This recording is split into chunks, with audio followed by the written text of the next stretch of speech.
can I call on Secretary Anyo to may report ka, sir, no? Secretary. Yes, sir. Magandang gabi po. Please put up my slide. Yes, sir. Okay.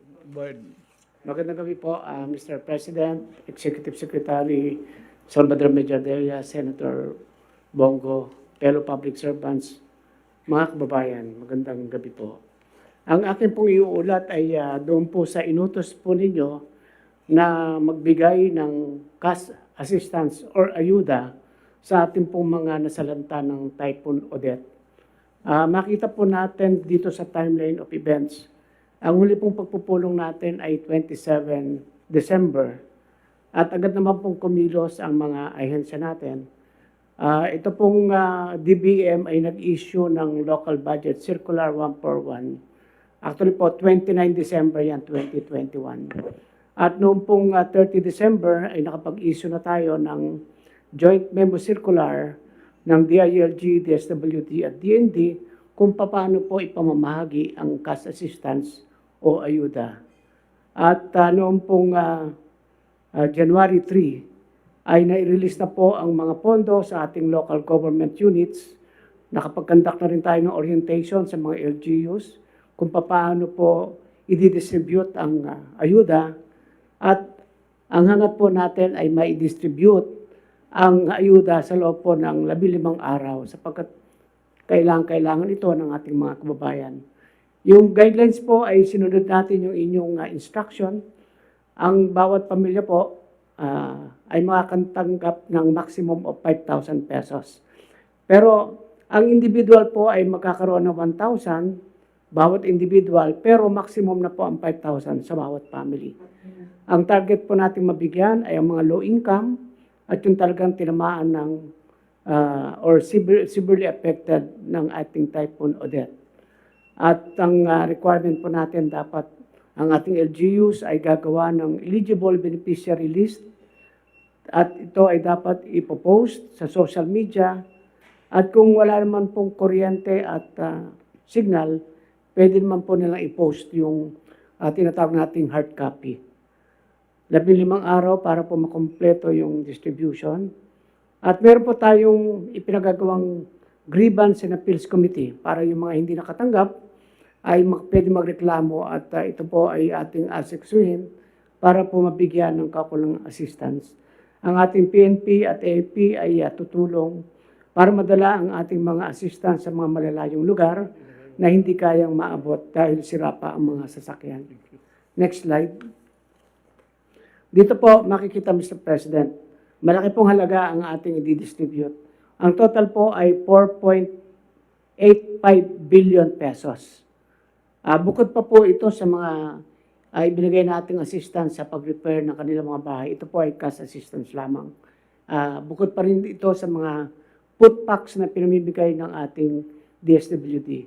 6 po na regions ang ating severely affected, 420 cities or municipalities for 4.85 billion. Next slide. Sa region po ng Mimaropa or Region 4B, ito po yung mga probinsya, 27 cities and municipalities. Ang Palawan ang pinakamataas, meron po siyang 195 million. Next slide. Sa Region 6 naman po, a total of 1.6 billion ang ating pamimigay sa 134 cities and municipalities. Ang pinakamataas po dito ay ang Negros Occidental na mayroong 1.059 billion cash assistance. Next slide. Sa Region 7 naman po ay mayroong 109 cities and municipalities. At ang pinakamataas na mabibigyan ay Negros Oriental, 475 million, at ang Province of Cebu na 458 million pesos. Next slide. Sa Region 8 naman po, 4 na probinsya ang ating bibigyan. na nakasakop sa 64 cities and municipalities. Ang Southern Leyte ang mayroong pinakamataas na allocation sa 409 million. Sa Northern Mindanao naman, next slide, or Region 10, 5 probinsya ang ating bibigyan ng cash assistance, covering 57 cities and municipalities. At Misamis Oriental po ang pinakamataas sa 99 million pesos. Next slide. At ito naman po ang Caraga or Region 13 na nako-cover sa 71 cities and municipalities that were severely affected.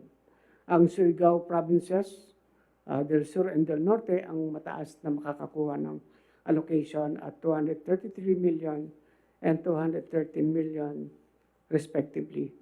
Ang Dinagat Island po ay meron 133 million dahil kukunti lang naman po ang populasyon ng Dinagat compared sa ibang probinsya ng Region 13.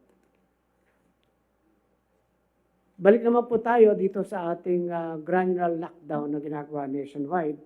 Mr. President, ang ating pong NCR ay inilagay under Alert Level 3. At ngayong araw na ito po ay nakasama na rin ang probinsya ng Bulacan, Rizal at Cavite na under ng Alert Level 3. At dito po ay pinagbabawal natin ang mass gathering at ipatutupad natin ang minimum public health standard. Iraramp up po natin ang pagbabakuna at katulad po ng napag-usapan at sinabi pong in-announce po ninyo na ang mga mass gatherings po katulad ng mga face-to-face activities involving religious activities ay pinagbabawal po muna natin katulad ng translasyon. Sa buong Pilipinas po, pakibalik muna, ay meron po tayong 8 under granular lockdown affecting 9 households and 17 individuals. Pero in-expect po natin na within the week ay dadami po itong granular lockdown areas dahil po sa tumataas nating kaso ng COVID. Next slide. Sa ating pagpapatupad naman ng community health protocols ay nakita po natin na bumaba ang mga violations ng not wearing of face mask at mass gatherings at physical distancing. So maganda pong indications ito na sumusunod ang ating mga kababayan sa minimum public health standard. Next, please. Sa ating pong tuloy-tuloy na kampanya laban sa illegal drugs, nakapagsagawa tayo sa nakaraang linggo ng 547 anti-illegal drug operations.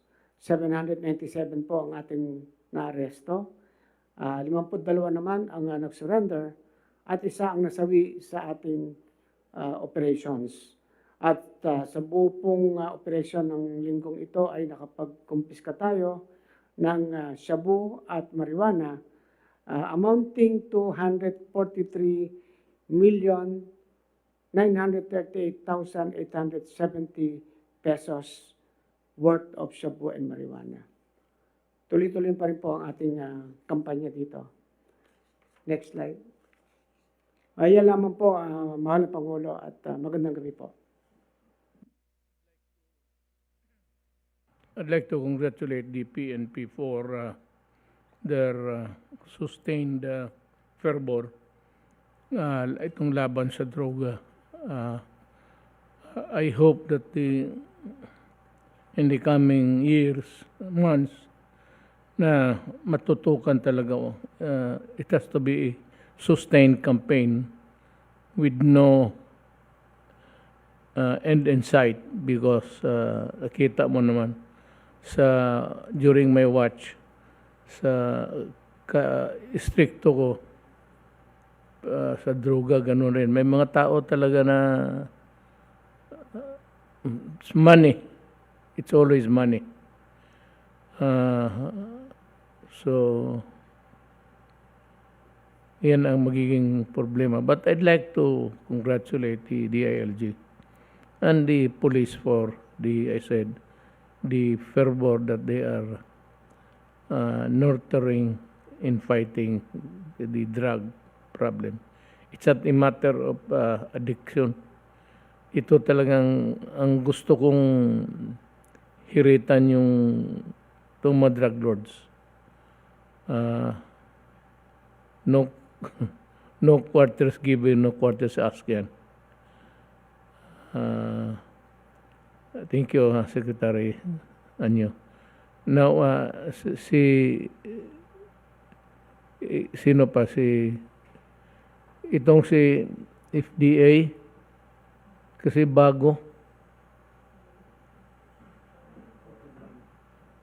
Umuwi na? Secretary Galvez, Secretary Dizon, wala pa sila sa... Ito. Kailangan magbalik si ano. Kasi may tanongin tayong bago pa naman siya. Secretary Dizon, nandiyan ka sa panel, and to be followed by Good evening, Secretary Galvez. President. Good evening, Mr. President. Very quick lang po ito. No? This is to just sisigundahan lang po natin yung sinabi ng ating mga experts kanina.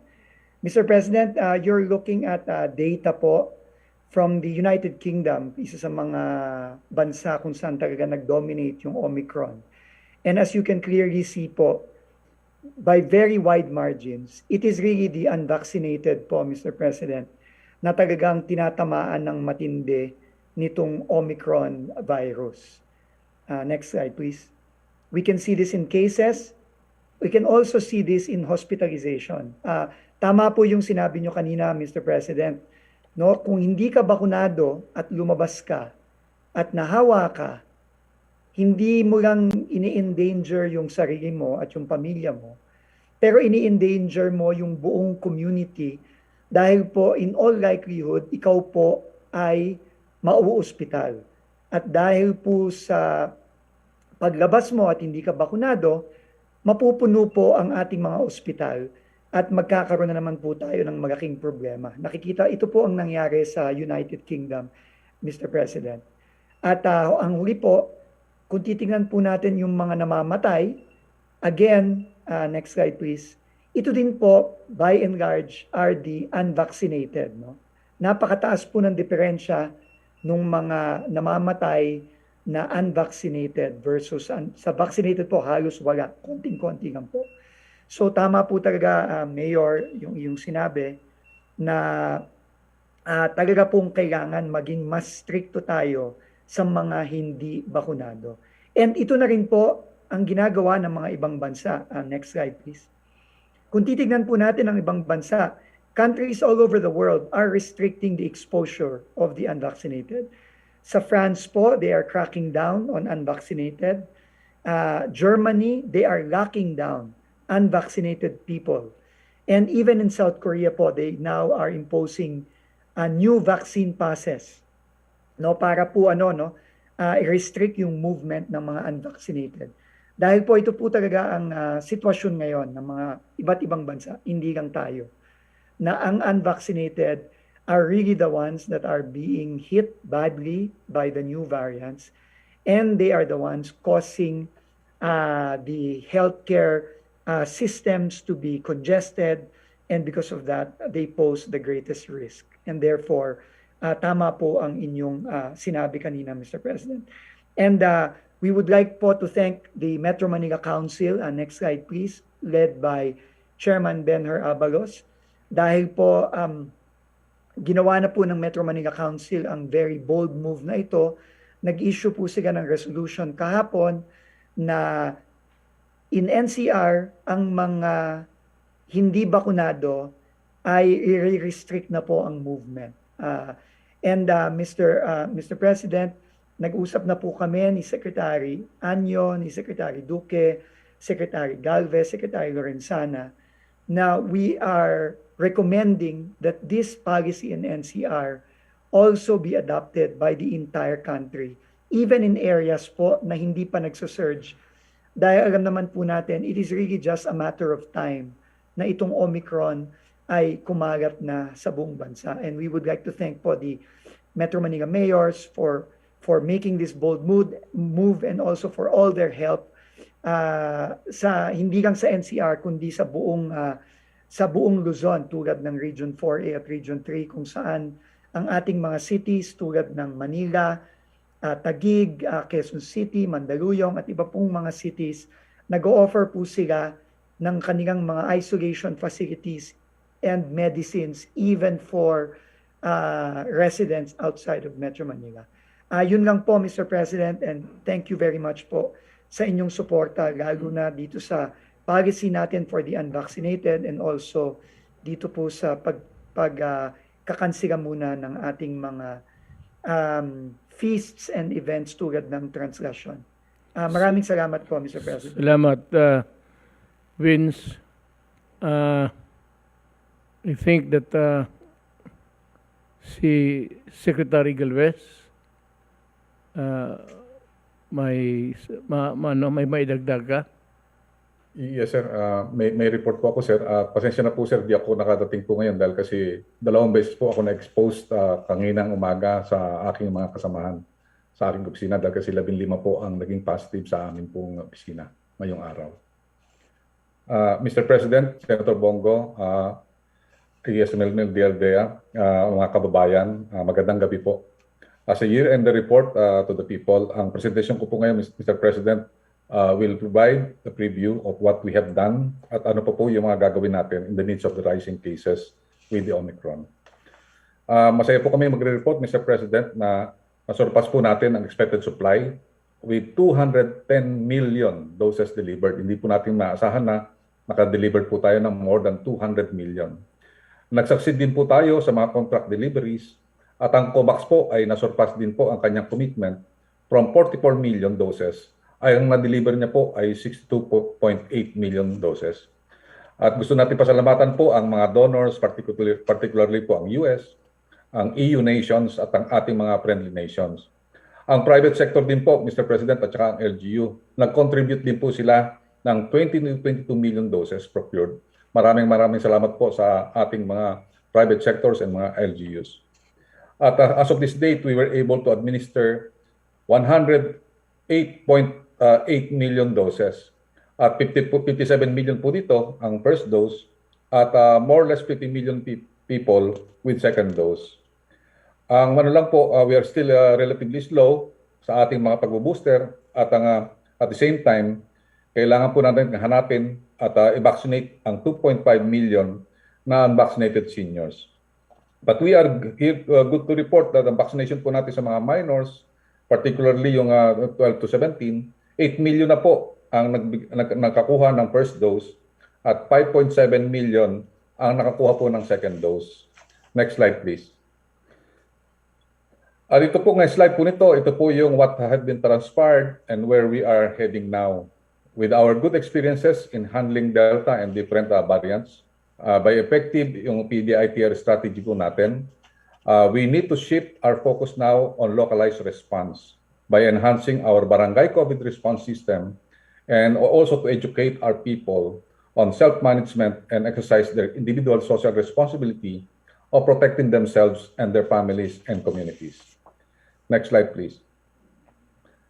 Ito pong slide po nito reflects the collaborated vaccination strategies na ginawa po natin noong 4th quarter, considering the challenges ng trifecta of supply, throughput, and demand. We have also now have a steady supply existing of 100 million doses in our stockpile. So meron po tayong more than 101 million doses na po na nandun po sa ating mga warehouses. Through NBOC, nag-establish na po tayo ng sustainable way on how to efficiently manage the day-to-day administration of vaccines delivered. Nagkakaroon na rin po tayo ng parallel efforts sa ating mga region at saka mga LGU to vaccinate the unvaccinated, aggressively administer boosters, and further expand our target population. And ipupursu po natin ang vaccination ng children from 5 to 11 years old when the especially tinatawag nating formulated vaccine will arrive. Mag-uusap po kami ni Ambassador Babes, Mr. President, para po mapadali po ang pag-deliver ng Pfizer. Bukas po ng 9 o'clock mag-uusap po kami para po ma-deliver na po na mas maaga yung specially formulated po na minimized na microgram ng Pfizer para po sa ating 5 to 11 years old na vaccinate po. Next slide please. At kailangan po natin mapalakas ang kapasidad ng mga LGUs para masustain at mapabilis ang ating pagbabakuna hanggang ginagawa nila ang usual official business nila without interruptions, yung mga ginagawa po nila araw-araw. At nakita po natin na dahil sa malapit na pong eleksyon, our LGUs should remain focused in making the vaccines available to different barangays and cities and maintain their mega sites, but also they will establish yung mobile teams po ng vaccination site in each barangay, katulad po ng ginawa po ng Gensan. Kailangan din ma-maintain din nila yung integrity ng accessibility ng vaccination information system para po magkaroon po tayo, madali po makakuha ng mga vaccination cards. At kung magka-travel po, madali po ang access. Next slide please po. Ang isang malaking challenge pa rin po natin ay ma-address po natin yung tinatawag nating unwillingness of others to get vaccinated and get their boosters. Kasi po yung iba, pagka nalaman nila na dalawang ano po sila, parang ayaw na nila po boosters. And the DOH and the private sector are now doing their best to increase public uptake. And we were successful in increasing the uptake during our national vaccination series with the massing up of people in the different vaccination sites. We intend to repeat the successful vaccination days. This time, it will be focused on our seniors and also focused on the different areas. Next slide, please.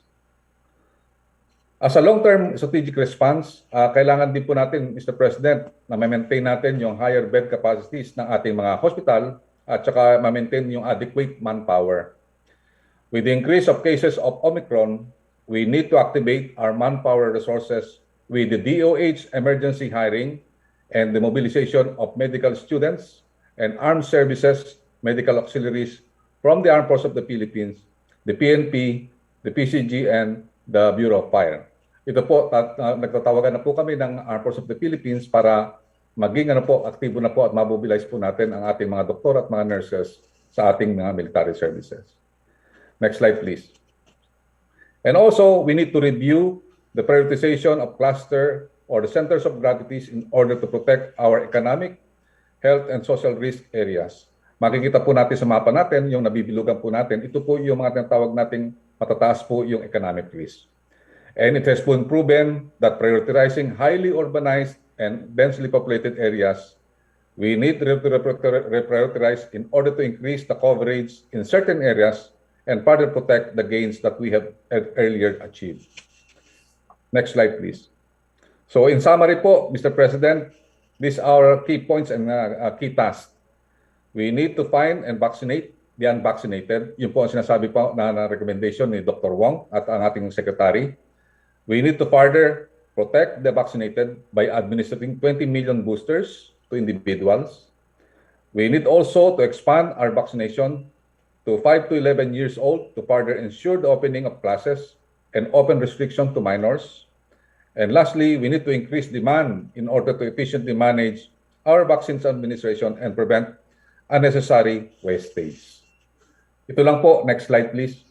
Ito pong example po nito, ipapakita po namin Mr. President, na sometimes nagkakaroon po ng false sense of security ang mga highly vaccinated cities. Ito po pinakita po ni Mr. Pepot, ating pong isang cold chain manager, na dito sa NCR, kung titingnan natin yung statistics ng NCR, kung makita po natin 12.6 million po ang eligible population. 10.4 million po ang ating 10.4 million ang ating nabakunahan, pero meron po tayong 6.5 million na intended for boosters. Meaning, dahil nakikita natin na may waning po ang effect ang ating mga vaccine, 3.8 po ang na-assume natin na ito sa ngayon, ito po yung may malakas pa na tinatawag na antibodies because ito pa yung mga fresh na mga po natin. So kailangan po talaga na talagang ang po natin, we just to remind the key cities which had more than 70% to 100% vaccination coverage. We need to revisit the realities that our people's protection should be further expanded and enhanced through the administration of boosters. So next slide, please. So ito po ang binigay po ni Secretary Vince at saka po ni Yusek Mirna na dapat po na priority natin sa ating vaccination to need for the ramp up the administration of boosters para at least maano po natin ma-maintain po natin ang protections nitong sa mga major cities po na to, mga center of gravities. And based on the recommendation of Sec Vince and Yusek Mirna, these are the following cities and provinces with 70% coverage of fully vaccinated that needed to be ramped up of the administration of boosters and doses. Ito po yung sa NCR, kailangan po natin yung 17 cities. Sa Region 3, 7 cities in the region. Region 4A, kailangan po ng 12 cities and in the region. And also Luzon, kailangan po natin yung 10 cities at saka yung provinces. And also sa Visayas, meron po tayong 11 cities. At sa Mindanao, meron po tayong 8 cities and province in Mindanao. So yan lang po, Mr. President. At next slide please. Ang ano po natin, kung tayo po sama-sama at mayroon pong disiplina at may bakuna, may laban po tayo sa pandemya. Maraming salamat po, Mr. President. Thank you, sir.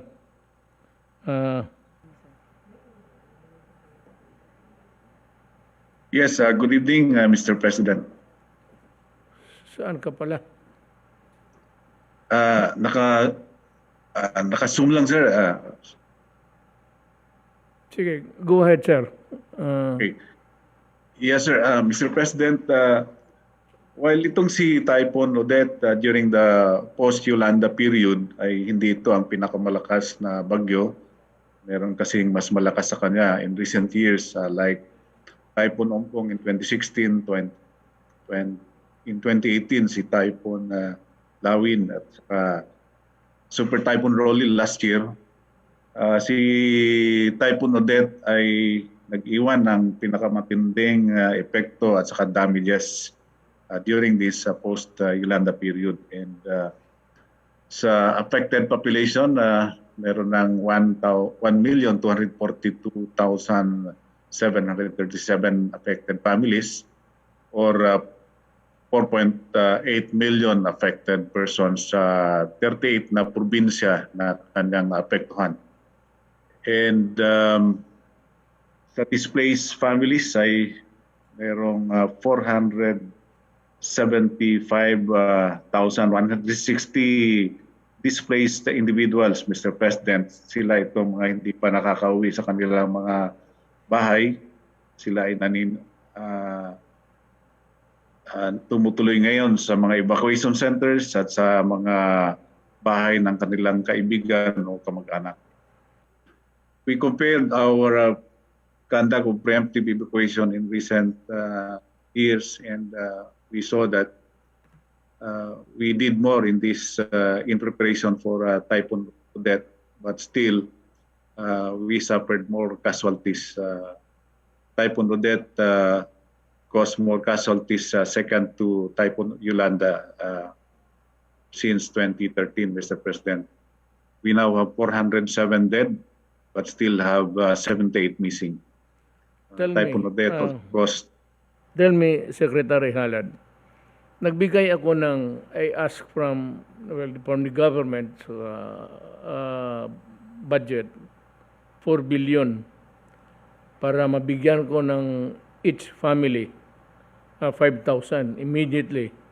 Hindi yan independently of the other assistance that they are getting. Dumating ba ang pera doon sa baba? Kaagad? Noong last meeting namin, sir, merong feedback na nagsisimula na, sir, yung grant of financial assistance. But we will follow up again on the status of the distribution of that, Mr. President. Saan nilang, we will make this a three-way dialogue. Si Yes, sir. Secretary Anyo. Yes, sir. Not only 4 billion, Mr. President, but 4.85 billion.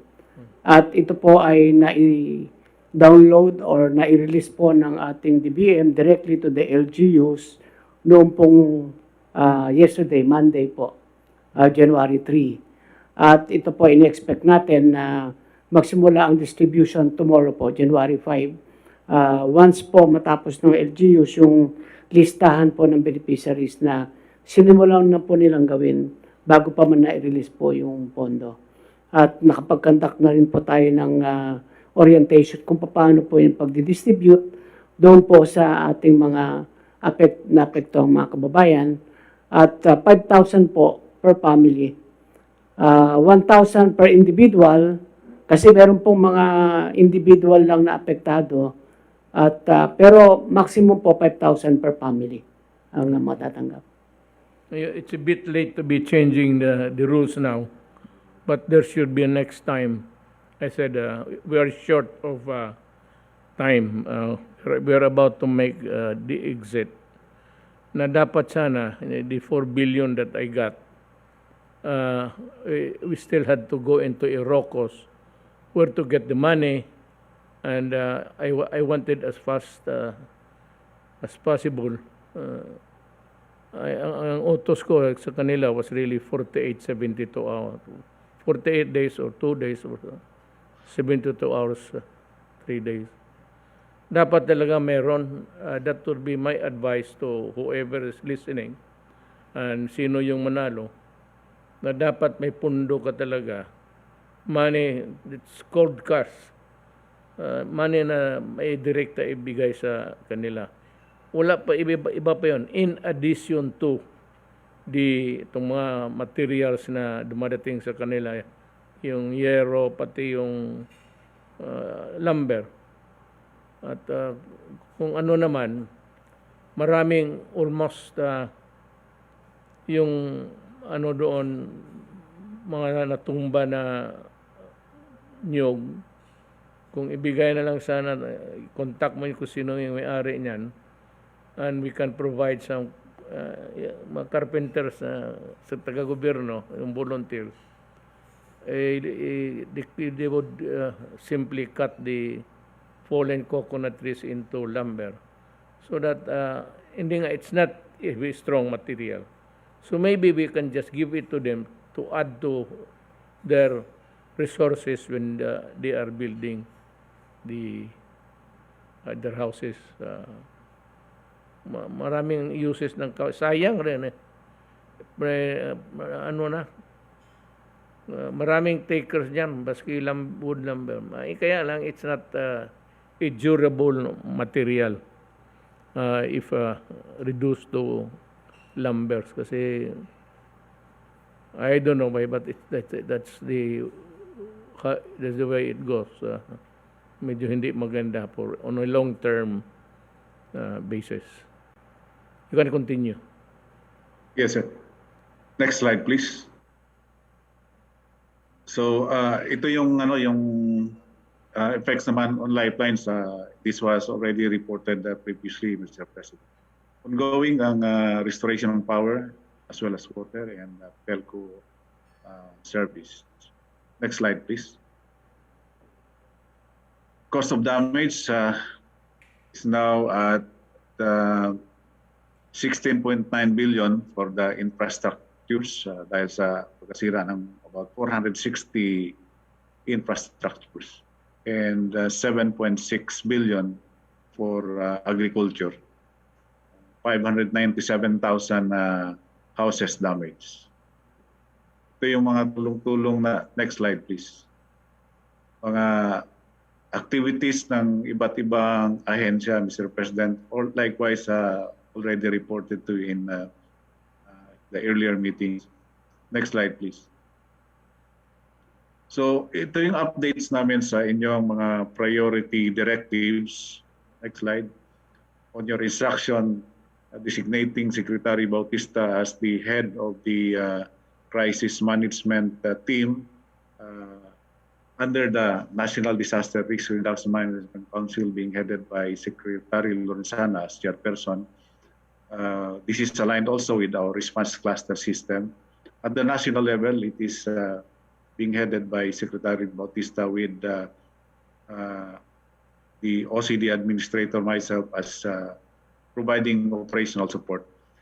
And this structure is being replicated in all the regions affected.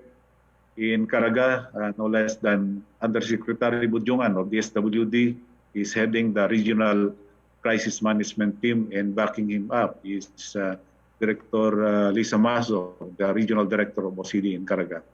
In Region 7, Assistant Secretary Rudy Incabo is the head of the Regional Crisis Management Team, and is being backed up by the Regional Director of OCD, Director Marlo Salazar.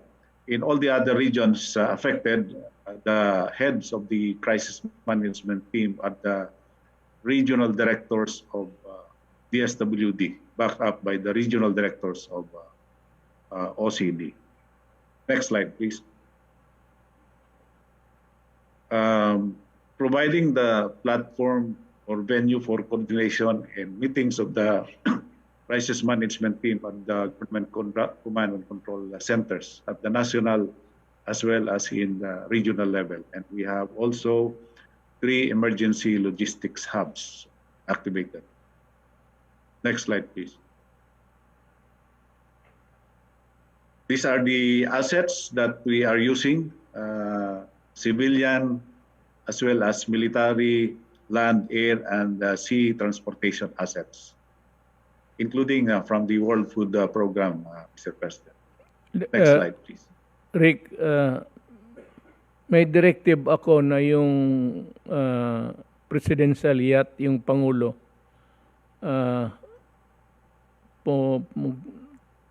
tumuloy sa Siagor area to be used as a hospital.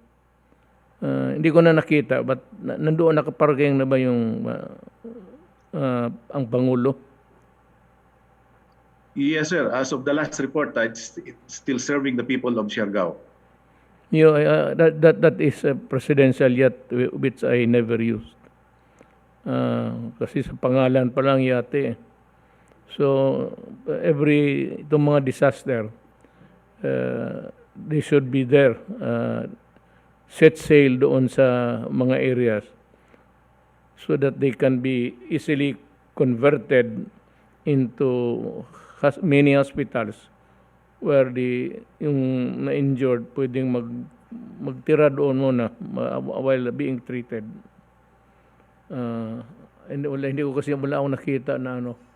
Pero I'm sure I gave the order, and I've heard that nandoon na raw sa, is it in Siargao? It is in Siargao, Mr. President. In fact, malaking bagay yon dahil doon sa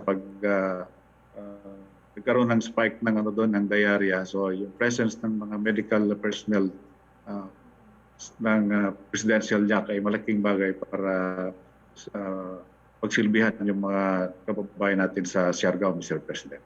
Well, that's good. I'm very happy to hear it. Pero may nagsabi na sa akin, I forgot who, but here sa itong opisina natin na nandoon na raw. So I just want to confirm. They should stay there for as long as it is needed by the populace. They should be there.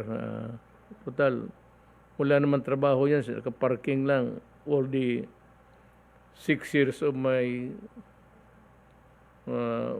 presidency. Hindi naman nagamit yan minsan. Kaya lang, itong mga ganitong sitwasyon, yun ang dapat, the best use for it is really to be a shelter for those unfortunate, those who are sick and unfortunate countrymen of ours can seek sanctuary. Yes, sir. We will submit a special report on the activities of BRP Pangulo, Mr. President. Okay. Next slide, please. Utilizing those transportation assets, we now have delivered 4,154,607 kilograms of relief goods. And that includes 339,000 liters of bottled drinking water, Mr. President. Next slide, please. Ito yung distribution ng humanitarian assistance provided. to the regions affected. Base sa record ng DSWD, a total of 261 million pesos from DSWD, from LGU 58 million, from NGOs 1 million plus, and other providers 12,000, for a total of 321 million pesos cost of assistance. Next slide, please. On the distribution of family food packs from DSWD, a total of 401,501 family food packs. Most of these went to Region 7, Region 8, and Caraga region. Next slide, please. The distribution of bottled waters and gensets is as shown. This morning, Mr. President, there was a flight of cargo airplane delivering 59 gensets to Bohol, and that was received by the governor of Bohol, Governor Yap. Next slide, please. This is the rate for shelter assistance, 5,000 per damaged house, to be given by both NHA and DSWD. They have an arrangement that NHA will take care of the areas in Region 4B, Region 9, and Region 10, while DSWD will take care of the areas in Region 6, 7, 8, and Caraga. And as I have said earlier, we have organized a shelter cluster co-headed by NHA and DSWD with the support of all other agencies. Next slide, please. On our monitoring of donations, 113 government agencies provided assistance, 163 private donors, and these donations were brought to the following 9 provinces affected: Bohol, Cebu, Southern Leyte, Negros Oriental, Negros Occidental, Palawan, Surigao, Siargao, and Dinagat Islands. And 18 countries offered assistance, 9 of which were already accepted. They are from Japan, China, Korea, US, the ASEAN AHA Center, UN OCHA, Israel, Hungary, and Switzerland. Next slide, please. Ito yung timeline namin in the conduct of post-disaster needs assessment, because eventually when our response is scaling down, we will focus now on the full rehabilitation recovery. Nagsimula na, sir, noong December 27 with the activation and organization of teams composing the teams for the conduct of PDNA, as well as compilation of baseline data. And yun ay natapos hanggang 3 January, and they move on to the assessment and validation of damage and losses, analysis of sectoral impacts, estimation of needs, development of recovery framework, analysis of financing options, the drafting of implementation plan, and the drafting of the PDN report, and the comprehensive rehabilitation recovery plan. And the timeline, the deadline for that is 31 January, the end of January, Mr. President. And we hope to present the PDN report and the draft comprehensive rehabilitation recovery plan on 18 February, Mr. President, to the National Disaster Risk Reduction Management Council, and we'll be glad to be able to present that also to the President himself. Well, anyway, I have a plan to go there again to make a review and see if my orders were followed. So gusto ko lang tignan yung what was the progress of our government intervention there. bibisitahan ko lahat yan uli. Maybe middle of second or third quarter of January. So, yun na ba? Is that all? Next slide, please. Meron pa. So this is our last slide, Mr. President. We will sustain the relief operations and likewise ensure that all your instructions are carried out. And we have to complete the restoration of all those affected lifelines and implementation of shelter assistance and the grants, cash assistance being extended by the ILG, or rather by the LGUs under the supervision of the ILG. And of course, the conduct of post-disaster needs assessment and drafting of the rehabilitation recovery plan. That's all, Mr. President. Thank you. General Halad, let me thank you and congratulate you for a job well done. Just continue with itong pahabol na ngayon to see to it that everything I said is in place. At saka gusto kong malaman kung nasunod ba yung utos ko. Anyway, we will have a sort of an assessment after I shall have visited those places ngayong January. Second or third quarter. Maybe. Inshallah. Thank you. Who else Thank you has very to much, Mr. President. who else has to make a report?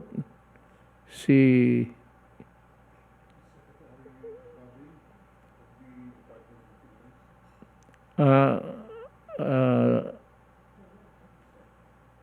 is it Undersecretary Gabin? Yes, Mr. President. Kumusta good evening, yung Mr. President. pera natin? I have a report, Mr. President, on behalf of my principal, Secretary Dominguez. It will be two parts, Mr. President. What the DOF has done in connection with the rehabilitation caused by Odette. Second part will be what the DOF is doing in connection with the COVID response. So in connection with the funding for Odette, Mr. President, your instructions was for the department to look for 10 billion pesos by way of funding. And I'm glad to report, Mr. President, that last December 27, we were able to draw on the loan from the World Bank in the sum of 80 million. That is around 40 billion pesos, 4 billion pesos, Mr. President. It was drawn last December 27. And within the week, we will draw again $120 million from the same loan facility from World Bank. That's equivalent to 6 billion to fund the rehabilitation and recovery efforts in connection with Odette. Commissioner Billy Dulay issued also a revenue regulation extending tax deadlines for 6 regions that were affected by the typhoon and under a state of calamity. He extended the deadline for 1 month. If the deadline was supposed to be December, Mr. President, the taxpayers are given an additional 1 month to file whatever needs to be filed before December. The Combili and Secretary Dominguez can extend that depending on the circumstances. In connection with the COVID response, Mr. President, and to support the effort of Sec Charlie, Sec Duque, and Sec Vince, the DOF will be has actually signed a total of $800 million for booster shots, Mr. President. The 250 million has been signed with the ADB. Another 250 million, Mr. President, from AIIB. These were signed last year, and we are just waiting for the opinion of the DOJ for the effectivity of the loan. Later this month, Mr. President, we are going to sign a 300 million loan with World Bank and we expect everything we expect for it to be effective around towards the latter part of January. So that will give us funds to purchase our COVID booster shots, Mr. President. And lastly, I'm glad to report that through the efforts of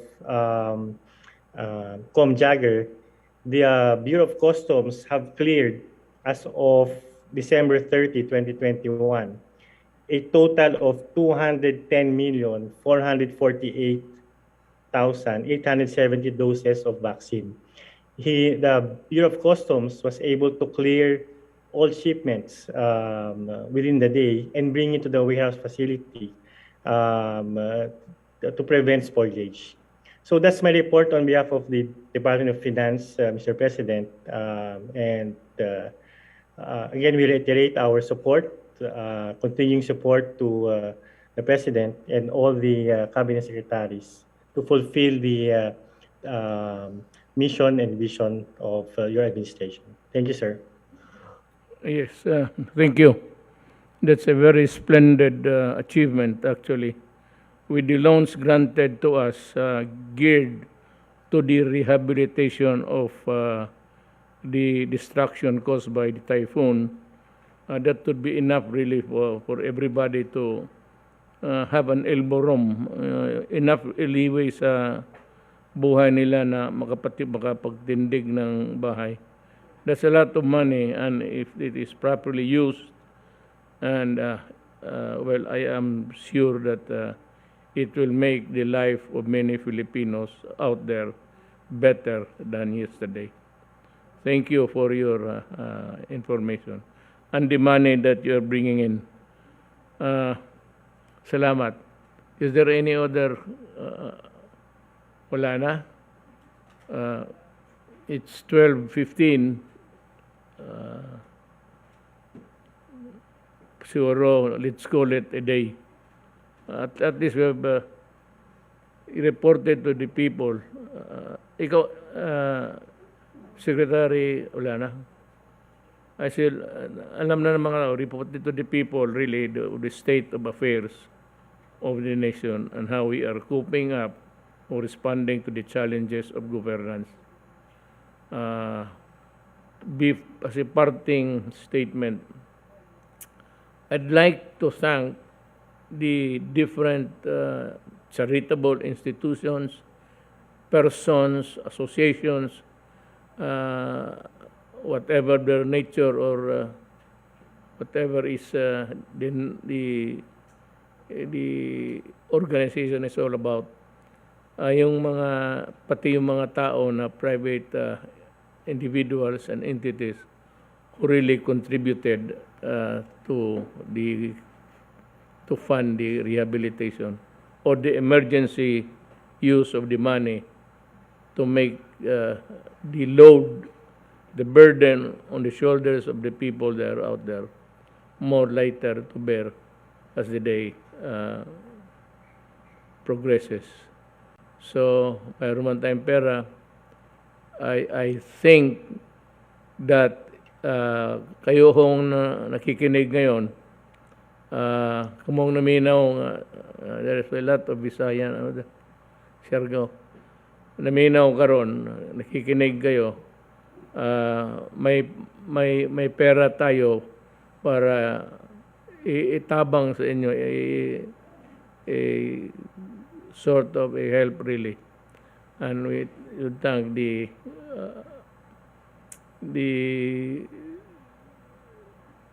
how would I the almost charitable spirit of the World Bank magpapahiram ng pera for this cause. Maraming salamat sa inyo, World Bank. At hindi kami matakot baski anong dadaan sa Pilipinas. Basta yung pera, available lang yan para tulong. I-reserva mo lang ang Pilipinas na malaking, kasi delikado talaga ang, I hope that there would no longer be a typhoon. Are we on the month of typhoons? O no? Yun yung wayward lang yung Odette. I hope it would not repeat. Kasi medyo mahirapan tayo ng konti. May pera nga naman. The institutions responded, both the World Bank and itong mga atin dito. I'd like to thank the cabinet members, all of them, who have helped in one way or the other to enable the people to stand again sa buhay nila. So with that, I'd like to say maraming salamat sa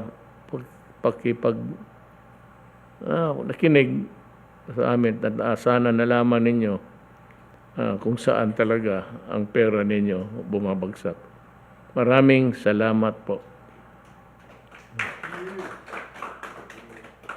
Happy New Year!